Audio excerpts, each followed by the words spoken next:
Bonsoir chers téléspectateurs de AMS TV et bienvenue dans votre journal du Kandahar. Au titre, suite à une formation de 6 jours, les formateurs passent à la synthèse. La petite catégorie du Kandahar débute sa journée avec un peu de sport. La découverte en visite à la sécurité et à la communication. Le page sport et l'actualité nationale et internationale mettront fin à cette édition. Le développement, c'est pour tout de suite. Merci de rester connecté sur les ondes de AMS TV comme annoncé dans les titres. Après s'être investi dans la formation des talibés, la division formation procède à une synthèse. En ce 7e jour de Kandahar, écoutons le reportage de Maïmouna Touré. Nous sommes au 7e jour du Kandahar 2022. Les cours de formation se tiennent dans les meilleures conditions et dans une parfaite rigueur. Du cercle coranique au cours de Sira, de fiqh, en passant par les tafsirs. Imam Malik Gueye revient largement sur le déroulement de ces activités de formation. Bon, alhamdoulilah, jusque-là, la formation se passe très bien. Et puis aussi, on a essayé d'explorer quand même pas mal de disciplines religieuses. Il y a des cours de Coran à 2 niveaux. Il y a des cercles coraniques où il y a des choix de versets qui ont été faits. Et donc, après la prière de l'aube, chaque formateur essaie d'expliquer le sens de quelques versets et d'en tirer des enseignements. Mais également, il y a des cours de Coran. Le cours de Coran se porte sur la sourate Nuh. Donc on essaie de voir comment la da'wa, la prédication du prophète Nuh s'est déroulée durant ces 950 ans, ainsi que les méthodes de da'wa qu'il a adoptées et au finish, comment son peuple s'est comporté avec lui. Donc ça, ce sont les cours de Coran. Il y a également des cours de Tawhid, mais on s'est focalisé juste sur 2 points. Le premier point, c'est la croyance au jour dernier, voilà, ainsi que tout ce qui va avec ce point-là. Il y a également aussi la croyance au destin. Voilà, la croyance au destin, donc ça fait partie des piliers de la foi. Côté jurisprudence, le fiqh, donc on a fait un exposé sur la prière et également le chapitre qui parle de la réparation de la prière, quel que soit le cas, donc comment réparer la prière. Il y a également aussi le dernier, ou bien la dernière matière, la biographie du prophète alayhi salatu wassalam, la sira. Donc on a eu adopté 3 points. En tout cas, c'est aussi des choix afin d'en tirer des enseignements. On a appris l'expédition de Tabouk, donc le contexte dans lequel cette expédition s'était passée et d'en tirer également des enseignements. Il y a aussi les premiers jours de l'islam, voilà, les premiers jours de l'islam pour montrer aux séminaristes, aux talibés que tout début est difficile. Voilà, l'islam ne s'est pas fait en un seul jour, donc il a fallu le sacrifice. Il a fallu le sacrifice en tout cas des compagnons du prophète, que ce soit du côté financier ou même du côté physique. Voilà. Et enfin le dernier point sur la sira, on a vu le 2e serment d'allégeance, Bayatul Aqaba Athaniya, et essayer aussi de voir des enseignements. Donc pour ne pas trop approfondir les choses, en grosso modo voici les points sur lesquels on a intervenu durant ce camp-là.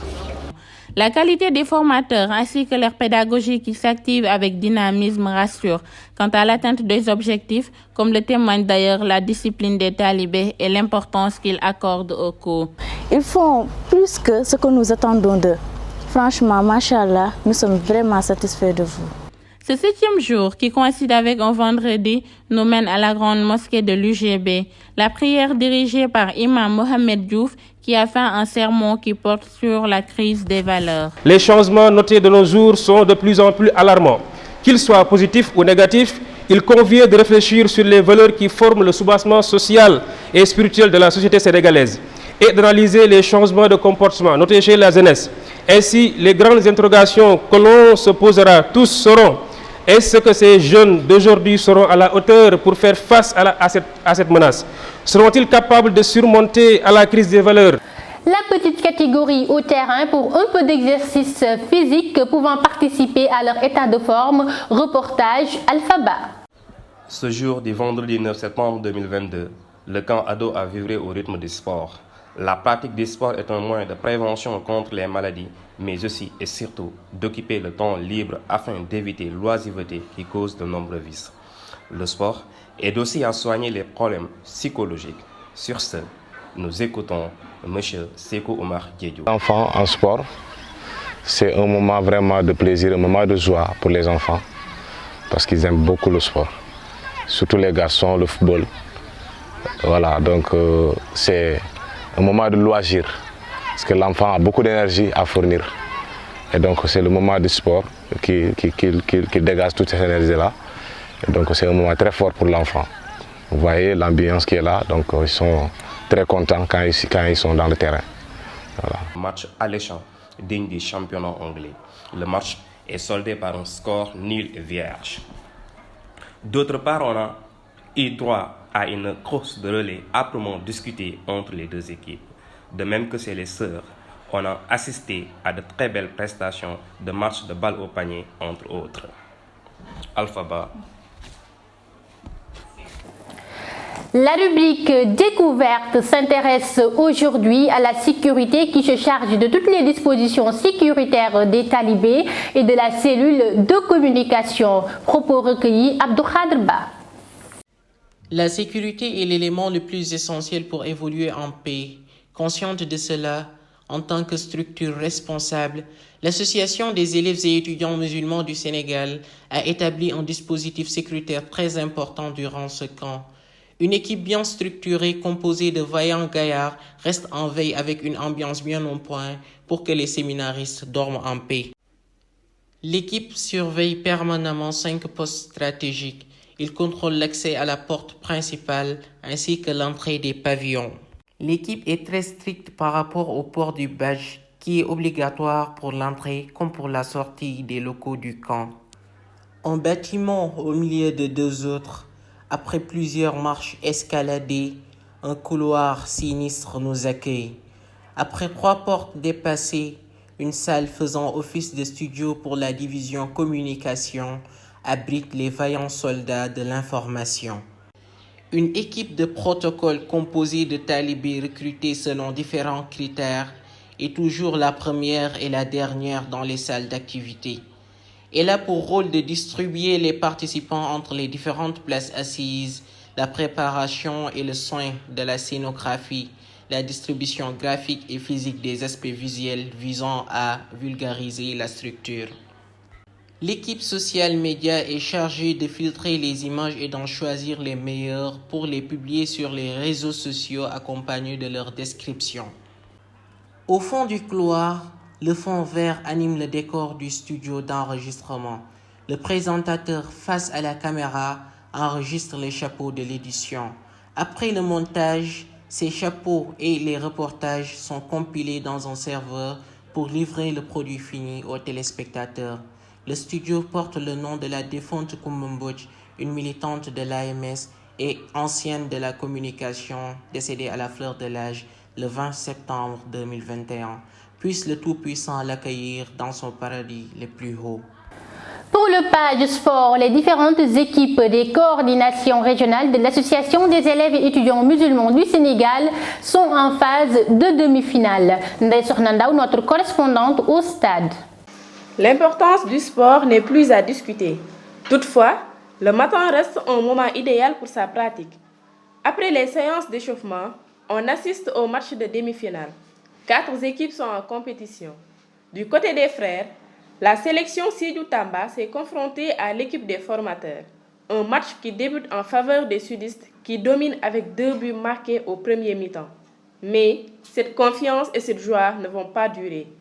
Les imams, sans perdre espoir, reviennent avec force à la deuxième période et réussissent un remontada phénoménal. La chance sourit aux formateurs qui gagnent la série de tirs au but et se qualifient en finale. Écoutons Imam Seydou Nourou Djigo, sélectionneur des imams, nous donner ses impressions sur le match. Aujourd'hui, on a joué avec l'équipe de Tamba et de Sédhiou combinée. Donc, par la grâce d'Allah subhanahu wa ta'ala, nous avons aussi gagné tir au but. Donc c'était un match très difficile car durant le premier mi-temps, on nous avait mené 2-0. Mais durant le second, on a pu se ressaisir et faire des changements qui nous ont permis donc, en tout cas de gagner et en tout cas de passer à la finale. Donc nous comptons également remporter. Donc nous saluons en tout cas le bravoure et l'engagement de tous les formateurs et tous nos supporters aussi, hein, parce que vraiment il semble que nous avons, tout le monde veut que l'équipe des formateurs n'aille pas en finale, mais alhamdoulilah on a su aller en finale et nous comptons l'emporter, Inch'Allah. Dakar, encore Dakar, toujours Dakar qui se distingue dans ses compétitions. 3-1 contre la sélection Thiès-Mbour. Une belle finale est attendue demain. Un match indubitablement chaud se profile, opposant la grande coordination aux vaillants imams, rassurent les sélectionneurs. Abdourahmane Sam, président de la coordination régionale de Dakar, donc capitaine d'équipe et aussi en même temps entraîneur. Donc le match s'annonçait déjà difficile, donc avec les discours d'avant-match, mais on savait qu'on avait une avance car on a une bonne équipe. Donc malgré tout, ils nous ont mené à la première mi-temps, donc 1-0, mais par la suite on n'a pas donc perdu donc le moral. On a fini par revenir au score. En plus, on a rajouté 2-1 et 3-1. On a géré le match et on a gagné le match face à la coordination de Thiès et de Mbour. Donc voilà, le match tant attendu, c'était la coordination régionale de Dakar avec les formateurs. Et finalement, il n'y aura pas photo, donc on va gagner le match, Inch'Allah. Au terrain de basket, comme toujours, l'ambiance battait son plein. Les matchs ont opposé la coordination régionale de Ziguinchor à la coordination régionale de Kaolack et la coordination régionale de Dakar à la coordination régionale de Diourbel. Dans un match très difficile, la coordination régionale de Ziguinchor, malgré la résistance de Kaolack, se qualifie en finale avec 3 points de différence, soit 12 points à 9. Après un score de 10-4, Diourbel rejoint aussi la tribune et Dakar défie Ziguinchor pour la finale. Rendez-vous demain pour la grande finale. Et pour mettre fin à ce journal, l'actualité nationale et internationale avec Nafissatou Seck et Mohamed Sy. L'activiste Abdoukarim Gueye et Cheikh Omar Diagne vont passer leur première nuit au commissariat central de Dakar. Une notification de mise en garde à vue leur a été attribuée après leur interpellation ce jeudi, selon M. Khoureyshiba, lu par Dakar Actu sur sa page Facebook. Précisons que les deux mises en cause ont été interpellés suite à des propos tenus après le décès de Imam Ndao. Ils sont poursuivis pour diffusion de fausses nouvelles. Bonne nouvelle pour les populations de Ngouniane. Les 66 camions de nitrate d'ammonium stockés à la gare des gros porteurs de Sewahaï dans la commune d'arrondissement de Thiénaba par la société Xloc sont notifiés de déguerpir les lieux sous peine de sanctions prévues par la loi selon le communiqué des autorités thiessoises. Rappelons que ce sont près de 2000 tonnes de nitrate d'ammonium qui ont été dévoyées vers Ngoundiane selon Dakar Actu. À l'international, traversons la frontière, direction Mali. Les djihadistes de l'État islamique au Grand Sahara ont pris le contrôle de la ville de Talatay. Cette ville, située à environ 150 km de Gao, est contrôlée depuis le soir du mardi 6 septembre par les djihadistes de l'État islamique au Grand Sahara, selon l'AFP, citant un élu local, un responsable régional et un interlocuteur sur place.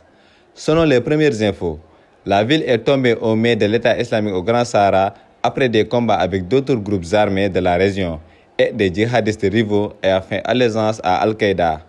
Pour l'heure, aucun bilan humain n'est disponible. Coup de massue pour l'Angleterre. Après 70 ans de règne, la reine Elisabeth II a tiré sa révérence ce jeudi à l'âge de 96 ans au sein de sa résidence de Balmoral en Écosse. À son hommage, le drapeau britannique a été mis en berne au palais de Buckingham. C'était tout pour cette édition. Merci de l'avoir suivi. Vous pouvez également nous suivre sur notre chaîne YouTube AMS officiel, sur Facebook et sur notre site ams.sn. On se donne rendez-vous à demain, Inch'Allah, pour un autre numéro de journal.